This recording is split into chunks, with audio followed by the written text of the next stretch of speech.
Would you sacrifice your entire future to save a stranger who might not even survive? It is a question that sounds noble in the abstract, but when the clock is ticking and the heavy doors of opportunity are swinging shut, the answer becomes a terrifying gamble with your own life. For Simone Carter, the morning of May 12th was not a philosophical debate. It was a countdown written in sweat and adrenaline. The time was 7:42 a.m.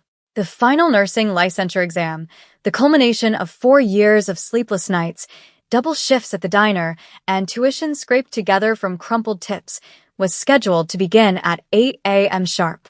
The rules were absolute. Doors lock at 8 o'clock, no exceptions, no late entries, no refunds. If she missed this, the waitlist for the next testing cycle was 6 months away.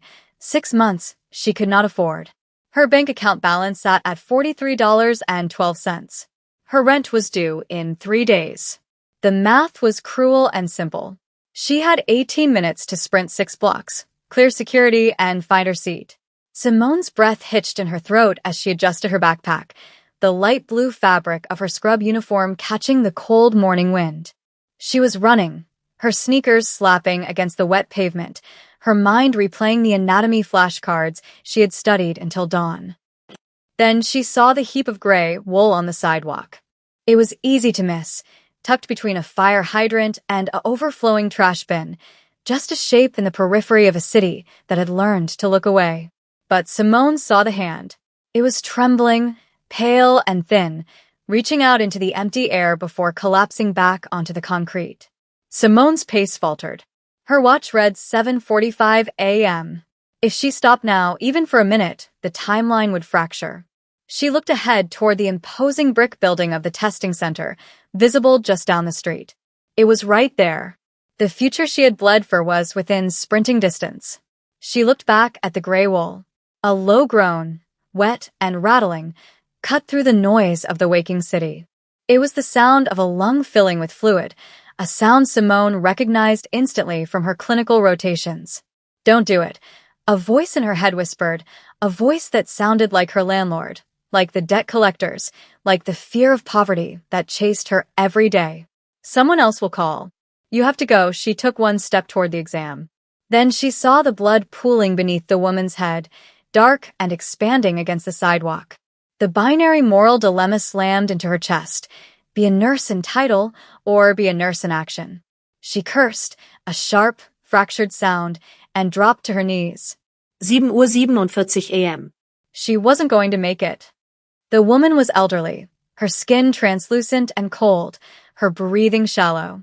Simone went into autopilot, the panic about the exam replaced by the icy clarity of tree. "Ma'am?" "Can you hear me?" Simone asked, her hands moving fast, checking the pulse, checking the airway. The woman's eyes fluttered open, dark and terrified, fixing on Simone's face.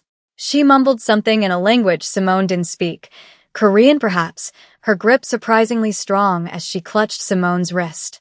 Simone pulled her phone out, dialing 911 with a thumb that shook only slightly. "I have an elderly female, had trauma, possible internal bleeding, unconscious but reactive. 4th and Main. Send them now." She stripped off her windbreaker, bunching it under the woman's head to stabilize her neck, ignoring the damp cold soaking into her own light blue scrubs. The blood from the woman's scalp wound transferred to Simone's hands, staining the pristine blue fabric with the harsh reality of trauma. 7:55 a.m. The siren wailed in the distance, but it was too far away. Simone held the woman's hand, rubbing her knuckles to keep her conscious. "Stay with me," Simone said, her voice steady despite the tears pricking the corners of her eyes. "My name is Simone. I'm here." "You're not alone," the woman squeezed back, her gaze locking onto Simone with an intensity that felt like a transfer of souls. By the time the paramedics arrived, loading the stretcher with chaotic efficiency, the time was 8:04 a.m. The ambulance doors slammed shut. The street was quiet again. Simone stood there, blood drying on her hands, her jacket gone, her future disappearing as the digital numbers on her watch mocked her. 8:05 a.m. She had saved a life, and in doing so, she had destroyed her own. The walk to the testing center felt like a funeral march. Simone didn't run, There was no point in running anymore. She moved with the heavy, numb gait of someone walking through water. When she reached the double glass doors of the examination hall, they were locked. Through the glass, she could see the proctor, a man named Dean Holloway, a figure known for his rigid adherence to protocol and his distaste for excuses. He was pacing the front of the room, distributing packets. Simone knocked on the glass. It was a soft sound, barely audible. Holloway turned. His eyes swept over her, taking in the disheveled hair, the missing jacket, and the dark, rust-colored stains on her light blue scrubs. He checked the clock on the wall, 8:12 a.m. He shook his head once, a sharp, dismissive motion, and turned his back. Panic, hot and desperate, flared in Simone's chest. She knocked harder, the sound ringing out in the quiet hallway. "Please," she mouthed through the glass. "I had an emergency." "Please," Holloway paused. He walked slowly toward the door, not to open it, but to stand on the other side like a warden. He pointed to the sign taped to the glass, "NO, late admittance. Zero tolerance." Simone pressed her ID against the glass, her hand leaving a smudge. "I stopped to help someone," she shouted, her voice muffled by the safety glass. "I'm a nursing student. I had to stop." Holloway cracked the door open 2 inches, just enough to let his voice slice through the air. "Miss Carter," he said, his tone flat and bored. "If you were a nurse, you would know that punctuality is the first requirement of the profession. If you cannot manage your time, you cannot manage a patient." He looked pointedly at the blood on her shirt. "And you are out of uniform code. Contaminated clothing is a health violation. Go home." He slammed the door. The sound echoed like a gunshot. Simone stood there, the vibration of the slam traveling up her arm. Inside, she saw rows of heads bent over papers, students who had walked past the gray heap on the sidewalk, students who hadn't stopped. They were taking the test. They were becoming nurses. She was standing in the hallway, shivering, smelling of iron and exhaust fumes. She turned around, sliding down the wall until she hit the floor, burying her face in her knees. She didn't cry. She was too hollow for tears. She just sat there under the buzzing fluorescent lights, waiting for the strength to stand up and walk back to a life that had just become infinitely harder. The aftermath of a moral choice often feels less like a reward and more like a punishment. That evening, Simone sat at the small, chipped laminate table in her studio apartment, the silence of the room amplifying the ringing in her ears. The adrenaline had faded, leaving behind a crushing exhaustion and a terrifying clarity about her financial ruin. On the counter lay a stack of envelopes: electricity, internet, rent. She picked up a pen and did the math again on the back of a napkin. Even with extra shifts, she was short. The tuition for the exam prep course was non-refundable. The next testing window required a new fee. She was negative $300 before she even bought groceries. She opened her laptop, the screen illuminating her tired face, and refreshed her email. There it was, the official notification from the nursing board, sent by Dean Holloway's office. Subject: Notice of absenteeism and forfeiture of candidacy. The language was cold, precise, and devoid of humanity. Failure to appear constitutes a withdrawal. Reapplication permitted in 6 months, pending board review of candidacy suitability. The words stung worse than the financial loss. They were questioning if she was suitable to care for people because she had stopped to care for a person. She heard a heavy sigh from the hallway.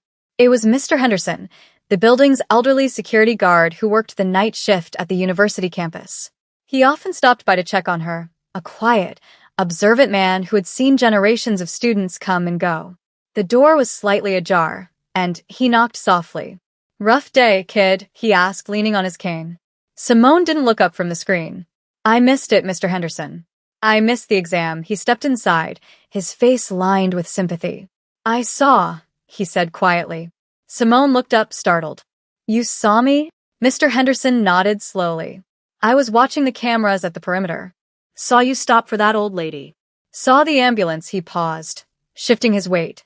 "And I saw Holloway check his watch when you knocked." He saw the blood, Simone. He knew what happened. He didn't care. Simone felt a fresh wave of anger. "He said I was out of uniform." He said I couldn't manage my time, Mr. Henderson scoffed, a dry, bitter sound. Holloway manages numbers, not people. He's trying to clear the waitlist to keep his efficiency stats up. You were just a number he could scratch off. This revelation didn't comfort her. It solidified the injustice. It wasn't just bad luck. It was a system working exactly as it was designed, to filter out the inconvenient, even if the inconvenience was compassion. What do I do? She whispered, the fight draining out of her. Mr. Henderson placed a hand on her shoulder. You keep the evidence, he said, tapping the table. You write down everything. The time. The ambulance number. The color of Holloway's tie. Truth has a way of needing receipts, he left her then, closing the door softly. Simone spent the next 3 hours typing an appeal letter, attaching her pristine clinical records, her GPA, her statement of events. She hit send at 11 p.m. At 11:02 p.m., an automated reply bounced back. Appeals for absenteeism are only considered with 48-hour prior notice or documented hospitalization of the candidate. The system had walls on all sides. She closed the laptop, turned off the lights, and sat in the dark, listening to the rain begin to hammer against the window. It felt like the city was weeping with her. She had done the right thing, and it had cost her everything. She vowed then that she would never regret saving that woman. But God, it hurt to be good.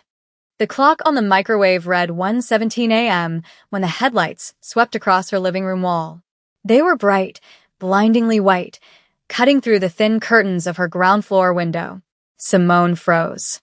She lived in a neighborhood where cars didn't idle. They kept moving or they were trouble. She heard the heavy thud of car doors closing, not one, but 3, in quick succession. Then the sound of boots on the pavement, purposeful and synchronized. Fear, cold and primal, spiked in her chest.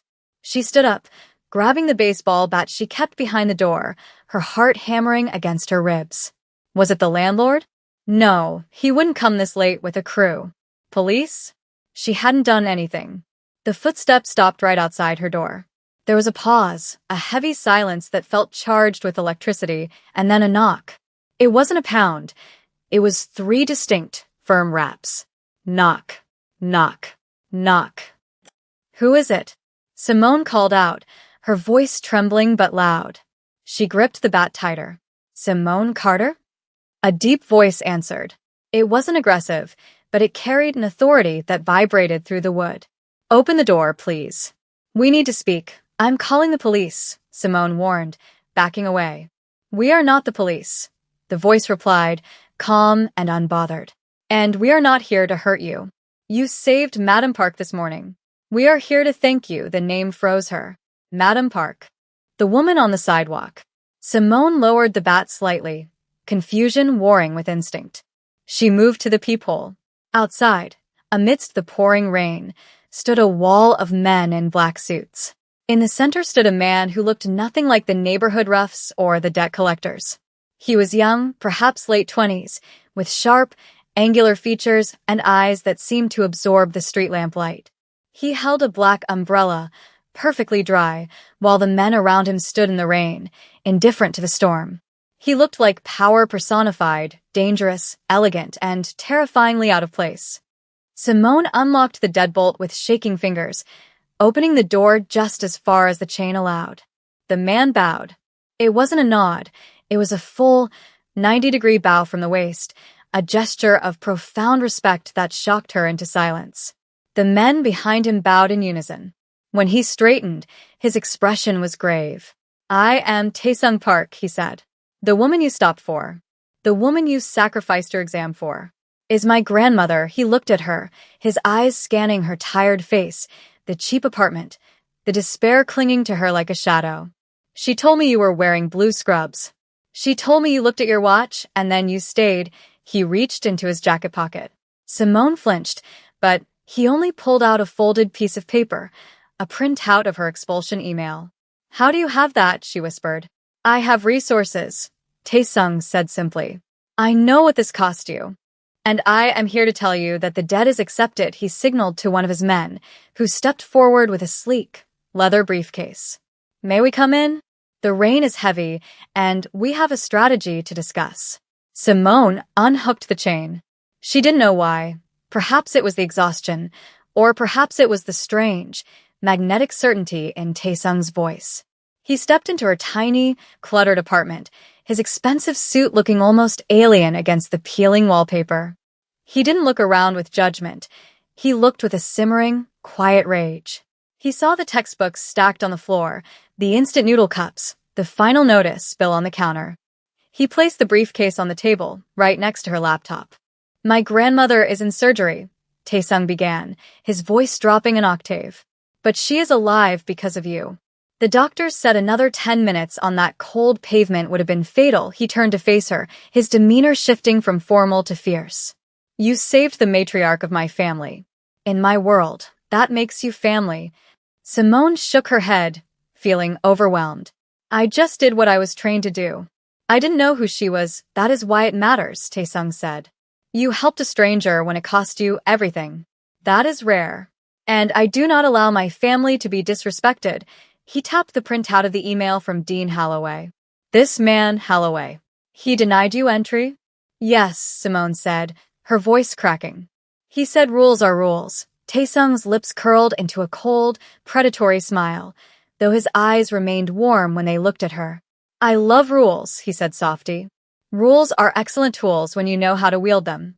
Holloway thinks he is the gatekeeper. He does not realize he has just locked the gate on himself. He opened the briefcase. Inside, it wasn't stacks of cash, as Simone had expected. It was files, blueprints, a tablet displaying a live feed of the university campus, and a thick dossier labeled Holloway D.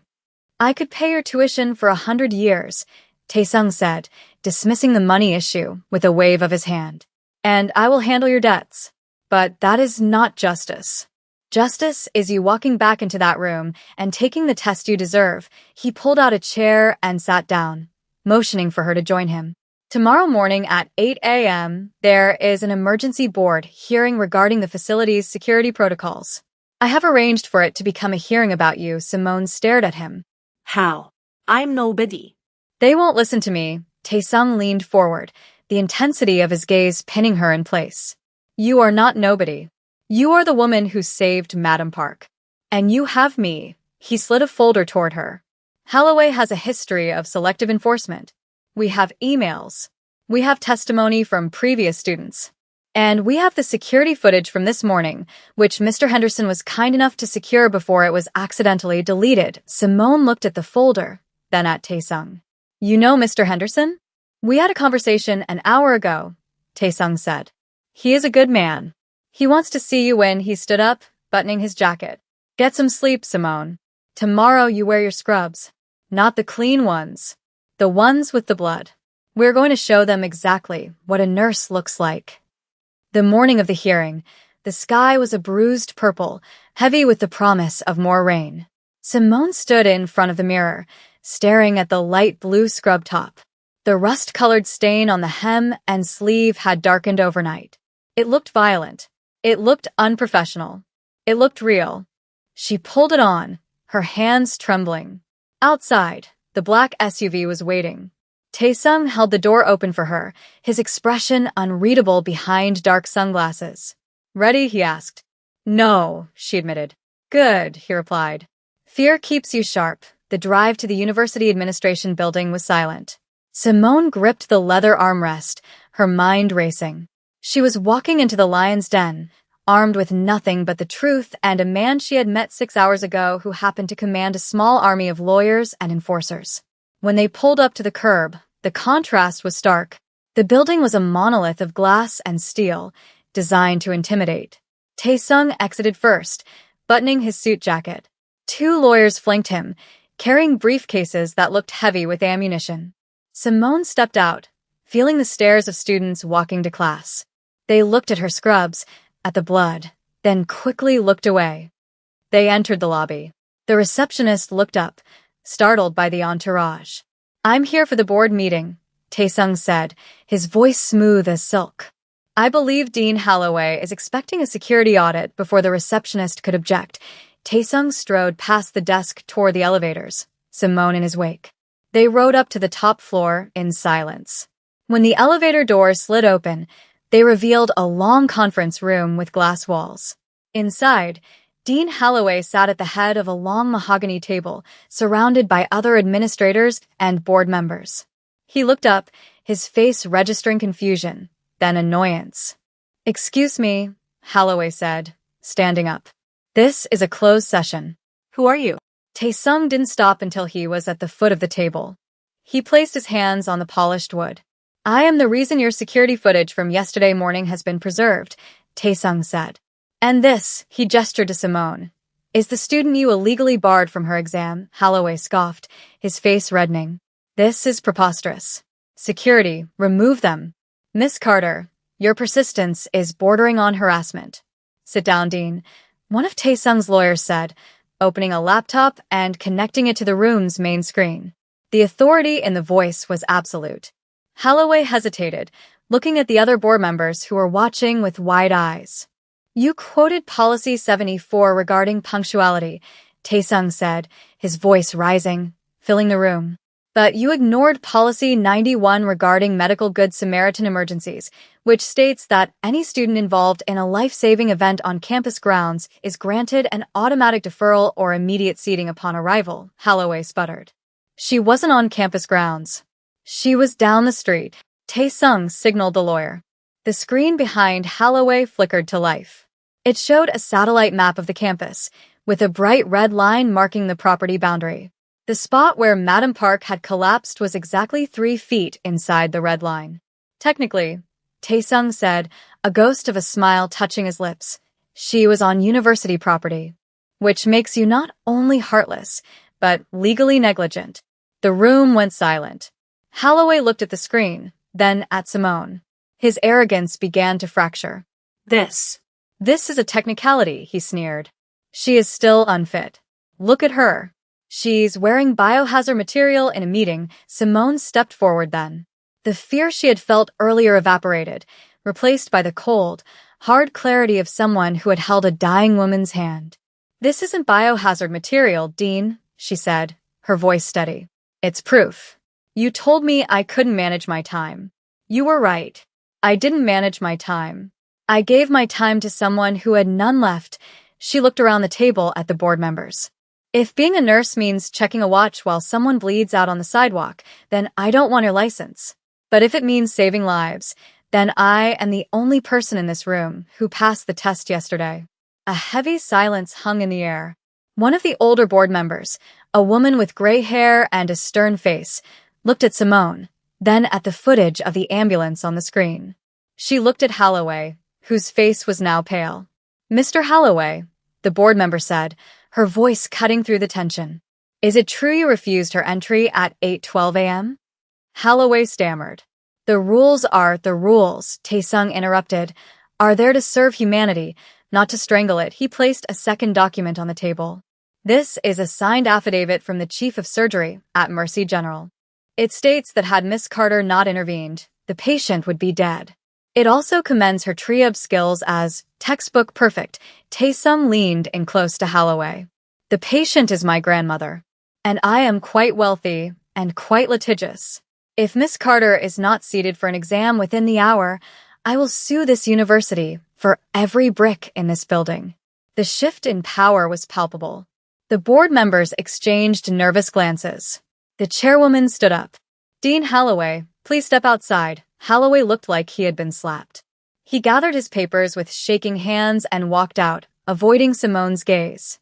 The chairwoman turned to Simone. "Miss Carter," she said, her tone softening, "we apologize for the oversight. We cannot administer the full exam today as the proctors have left." Simone's heart sank.